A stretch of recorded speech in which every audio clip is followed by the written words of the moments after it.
ನೋಡ್ತಾ ಇಲ್ಲ. ಮಯಾಸುರ ಭಾರಿ ತಾಮಸವಾದಂತಹ ಏನು ಇಂದ್ರದೇವರು ಸೃಷ್ಟಿ ಮಾಡಿದಂತಹ ಒಂದು ಅದ್ಭುತವಾದ ಶಕ್ತಿ ಇತ್ತು. ಎಲ್ಲ ಕಡೆಗೆ ಕತ್ತಲನ್ನು ನಿರ್ಮಾಣ ಮಾಡಿದ್ದಾರೆ, ಅದನ್ನೆಲ್ಲ ನಾಶ ಮಾಡಿದ್ದಾನೆ. ಔರ್ವ ಅಗ್ನಿ ಅಂತ.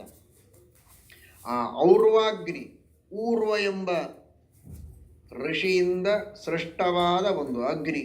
ಆ ಅಗ್ನಿಯನ್ನು ಉಪಯೋಗಿಸಿ ಆ ಅಗ್ನಿಯ ಮೂಲಕ ಈ ಎಲ್ಲ ಕತ್ತಲೆಯನ್ನು ನಾಶ ಮಾಡಿ ಎಲ್ಲ ಕಡೆಗೂ ಕೂಡ ಅತ್ಯಂತ ಉಗ್ರವಾದಂತಹ ತೇಜಸ್ಸು, ಭಯಂಕರವಾದಂತಹ ಜ್ವಾಲೆ, ಭಾರೀ ಕಿಡಿಗಳು, ಅವುಗಳಿಂದ ಎಲ್ಲ ದೇವತೆಗಳಿಗೆ ಪೀಡೆಯನ್ನು ಕೊಡ್ತಾ ಇದ್ದಾನೆ ಮಯ.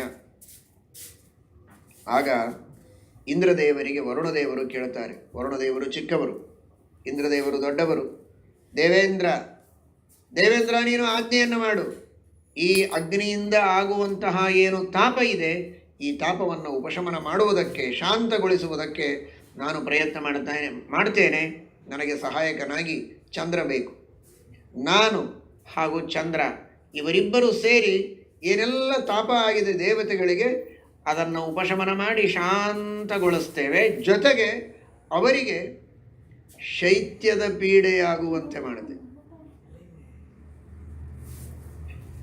ಮೈಯೆಲ್ಲ ಹಿಮ, ವರುಣ ಚಂದ್ರ ಇಬ್ಬರೂ ತಂಪನ್ನು ಕೊಡುವವರು. ಮೈಯೆಲ್ಲ ಹಿಮ, ಬರ್ಫಿನಂತೆ ಮೈಯೆಲ್ಲ ಸುತ್ತ ಹಿಮ ಆವರಿಸಿ ಆಚೆ ಈಚೆ ಸರಿಯದಂತೆ ಆ ಹಿಮದಿಂದಲೇ ನಿಶ್ಶಕ್ತರಾಗಿ, ಜಡೀಭೂತರಾಗಿ, ಘನೀಭೂತರಾಗಿ, ನಿಶ್ಚೇಷ್ಟರಾಗಿ ಅಸುರರೆಲ್ಲ ಸೋತು ಹೋಗಬೇಕು. ಹಾಗೆ ಮಾಡ್ತೇವೆ, ನೀವು ಆಜ್ಞೆ ಕೊಡಬೇಕು ಅಂತ. ಆಗಲಿ ಅಂತ ಇಂದ್ರದೇವರು ಆಜ್ಞೆ ಕೊಟ್ಟಿದ್ದಾರೆ. ಅವರ ಆಜ್ಞೆಗೆ ತಕ್ಕಂತೆ ಇವರಿಬ್ಬರೂ ಕೂಡ ಆ ಔರ್ವ ಅಗ್ನಿಯಿಂದ ಆದ ತಾಪವನ್ನು ಕಡಿಮೆ ಮಾಡಿ ಪ್ರತಿಯಾಗಿ ಆ ದಾನವರ ಮೇಲೆ ಈ ಶೈತ್ಯದ ಆವರಣ ಆಗುವಂತೆ, ಹಿಮದ ಆವರಣ ಆಗುವಂತೆ, ಹಿಮವೃಷ್ಟಿ ಆಗುವಂತೆ ಮಾಡಿದ್ದಾರೆ. ಸ್ನೋಫಾಲ್ ಅಂತಾರಲ್ಲ ಆ ಥರ ಮೈಯೆಲ್ಲ ಆ ಹಿಮದ ಆವರಣ ಆಗಿದೆ. ಏನು ಮಾಡುವಂತೆ ಆಗ್ತಾ ಇಲ್ಲ ಅಂತ. ಯಾರಿವರು? ಈ ಔರ್ವ ಅಗ್ನಿ ಯಾರು? ಯಾಕೆ ಈ ಅಗ್ನಿ ಅಂದರೆ ದೇವತೆ, ಔರ್ವ ಅಗ್ನಿ ಆ ಪಕ್ಷಕ್ಕೆ, ಅಸುರರ ಪಕ್ಷಕ್ಕೆ ಹೋಗುವುದಕ್ಕೆ ಕಾರಣ ಏನಾಯಿತು, ಇದರ ಹಿನ್ನೆಲೆ ಏನು ಅನ್ನೋದರ ಬಗ್ಗೆ ತಿಳಿಸಿಕೊಡ್ತಾರೆ. ಹಿಂದೆ ಊರ್ವ ಭೃಗು ಋಷಿಗಳ ಮಗ ಊರ್ವ ಅನ್ನುವಂತಹ ಋಷಿ. ಆ ಊರ್ವ ಎಂಬಂತಹ ಋಷಿ ಮಹಾ ತೇಜಸ್ವಿ, ಅಖಂಡವಾಗಿ ತಪಶ್ಚರ್ಯವನ್ನು ಮಾಡ್ತಾ ಇದ್ದಾರೆ. ಅನೇಕ ಋಷಿಗಳು, ಮುನಿಗಳು ಎಲ್ಲರೂ ಬಂದು ಆ ಊರ್ವ ಋಷಿಗೆ ಹೇಳ್ತಾ ಇದ್ದಾರೆ, ಊರ್ವ ಇನ್ನೂ ತಾರುಣ್ಯ ಇದೆ, ಅಖಂಡವಾಗಿ ತಪಸ್ಸು ತಪಸ್ಸು ತಪಸ್ಸು ಅಂತ ತಪಸ್ಸನ್ನು ಮಾಡುವುದರೊಳಗೆ ಆಸಕ್ತರಾಗಿ ಬಿಟ್ಟಿದ್ದೀರಿ. ವಿವಾಹವನ್ನು ಮಾಡಿಕೊಂಡು ಮಕ್ಕಳನ್ನು ಪಡೆದು ಪ್ರಜಾಭಿವೃದ್ಧಿಯನ್ನು ಮಾಡಬೇಕು. ನೀವು ಈ ರೀತಿಯಾಗಿ ಎಷ್ಟು ದಿನ ಅಂತ ತಪಸ್ಸು ಮಾಡುವವರು? ಬ್ರಹ್ಮದೇವರು ಅನೇಕ ಋಷಿಗಳನ್ನು ಸೃಷ್ಟಿ ಮಾಡಿದ್ದಾರೆ. ಆ ಎಲ್ಲ ಋಷಿಗಳು ತಮ್ಮದೇ ಆದ ಗೋತ್ರಗಳನ್ನು ಪ್ರವರ್ತನೆ ಮಾಡಿದ್ದಾರೆ.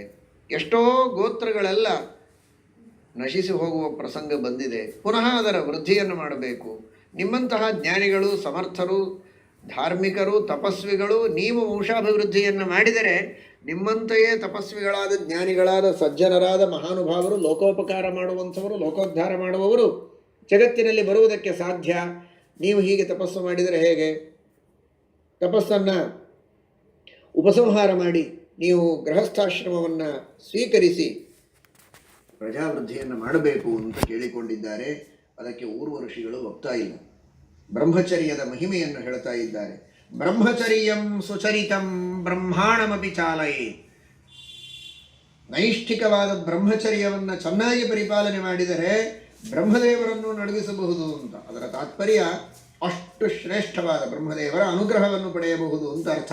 ಆ ಬ್ರಹ್ಮದೇವರ ವಿಶೇಷವಾದ ಅನುಗ್ರಹವನ್ನು ಪಡೆದು ಪ್ರೀತಿಯಿಂದ ನಮ್ಮ ಮೇಲೆ ವಾತ್ಸಲ್ಯದಿಂದ ಅವರು ಹೃದಯ ಕರಗಿ ಆಶೀರ್ವಾದ ಮಾಡಬಹುದು ಅಂತ. ಕಂಪ ಅಂದರೆ ಭಯದ ಕಂಪ ಅಲ್ಲ, ಭಕ್ತರು ಮಾಡಿದ ತಪಸ್ಸಿಗೆ ಪ್ರೀತಿಯ ವಾತ್ಸಲ್ಯದ ಕಂಪನದಿಂದ ಅನುಗ್ರಹವನ್ನು ಬ್ರಹ್ಮದೇವರು ಮಾಡಬಹುದು ಅನ್ನುವ ಅರ್ಥದಲ್ಲಿ ಬ್ರಹ್ಮಚರ್ಯಂ ಸುಚರಿತಂ ಬ್ರಹ್ಮಾಣಮಪಿ ಚಾಲಯೇತ್. ಬ್ರಹ್ಮದೇವರು ನಮ್ಮ ಮೇಲೆ ವಿಶೇಷವಾಗಿ ಅನುಗ್ರಹವನ್ನು ಮಾಡಬಹುದು. ಅಂಬುಭಕ್ಷಾಃ ವಾಯುಭಕ್ಷಾಃ, ಕೇವಲ ನೀರನ್ನು ಸ್ವೀಕರಿಸಿ ತಪಸ್ಸು ಮಾಡುವವರಿದ್ದಾರೆ.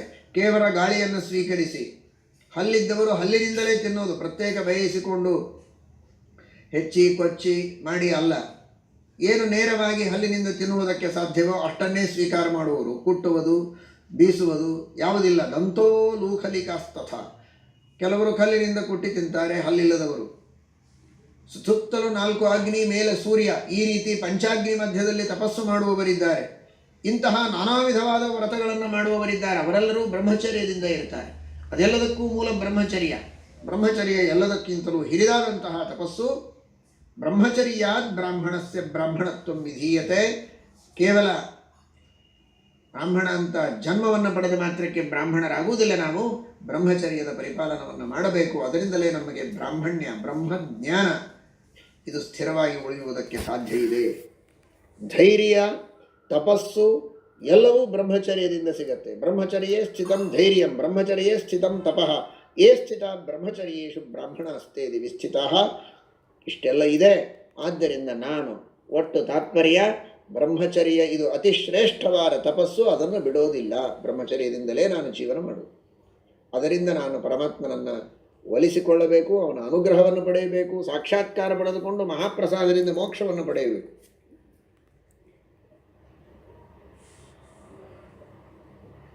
ಬ್ರಹ್ಮದೇವರು ಸನಕಾದಿಗಳನ್ನು ಸೃಷ್ಟಿ ಮಾಡಿದರು. ಅವರೇನಾದರೂ ವಿವಾಹ ಮಾಡಿಕೊಂಡ್ರ, ಮಕ್ಕಳನ್ನು ಪಡೆದ್ರ? ಬ್ರಹ್ಮಚರ್ಯದಲ್ಲಿಯೇ ಇದ್ದು ಸಾಧನೆಯನ್ನು ಮಾಡ್ತಾ ಇದ್ದಾರಲ್ಲ. ಸರಿ, ನೀವು ಹೇಳಿದ ಮಾತನ್ನು ನಾನು ಸ್ವೀಕಾರ ಮಾಡುತ್ತೇನೆ. ನೀವೆಲ್ಲ ಇಷ್ಟು ದೊಡ್ಡ ಜ್ಞಾನಿಗಳು, ಋಷಿಗಳು, ಮುನಿಗಳು ಇಲ್ಲಿ ಬಂದು ಉಪದೇಶ ಮಾಡ್ತಾ ಇದ್ದೀರಿ. ಆದರೆ ನಾನು ವಿವಾಹ ಮಾಡಿಕೊಳ್ಳೋದಿಲ್ಲ, ಬ್ರಹ್ಮಚರ್ಯ ವ್ರತವನ್ನು ಬಿಡೋದಿಲ್ಲ, ಮನಸ್ಸಿನಿಂದಲೇ ಸೃಷ್ಟಿಯನ್ನು ಮಾಡುತ್ತೇನೆ. ಬೇಕು ಅಂದರೆ ಅಷ್ಟೇ. ಮದುವೆ ಮಾಡಿಕೊಂಡು ನಾನು ನನ್ನ ನೇಮವನ್ನು ಪರಿತ್ಯಾಗ ಮಾಡೋದಿಲ್ಲ ಅಂತ ಹೇಳಿ, ಮನಸಾ ನಿರ್ಮಿತ ಯೋನಿರಾಧಾತುವಿಯ ತಪಸ್ವಿನ ನದಾರ ಯೋಗಂ ಬೀಜಂ ವಾ ವ್ರತಮುಕ್ತಂ ತಪಸ್ವಿನ ಎಂಬುದಾಗಿ ಹೇಳಿ ಸೃಷ್ಟಿಯನ್ನು ಮಾಡುತ್ತಾರೆ. ಊರ್ವ ಋಷಿಗಳು ಅವನೇ ಅಗ್ನಿ. ಆ ಊರ್ವ ಋಷಿಗಳು ಒಂದು ಅಗ್ನಿಯನ್ನು ಸೃಷ್ಟಿ ಮಾಡುತ್ತಾರೆ. ಆ ಊರ್ವನ ಊರು ತೊಡೆ, ಊರ್ವ ಋಷಿಗಳ ಊರುವನ್ನು ಒಡೆದು ಅಲ್ಲಿಂದ ಅಗ್ನಿ ಪ್ರಾದುರ್ಭೂತನಾಗ್ತಾನೆ. ಭಾರಿ 3 ಲೋಕಗಳನ್ನೇ ಸುಟ್ಟು ಹಾಕ್ತೇನೆ ಎನ್ನುವಂತಹ ಅತ್ಯದ್ಭುತವಾದ ಭಾರೀ ಉಗ್ರವಾದ ಜ್ವಾಲೆಗಳನ್ನು ಹೊರಗೆ ಹಾಕ್ತಾ ಅಗ್ನಿ ಹುಟ್ಟಿದ್ದೇ ತಡ ಕೇಳ್ತಾನೆ ಊರ್ವ ಋಷಿಗಳು, ನನಗೇನು ಆಹಾರ?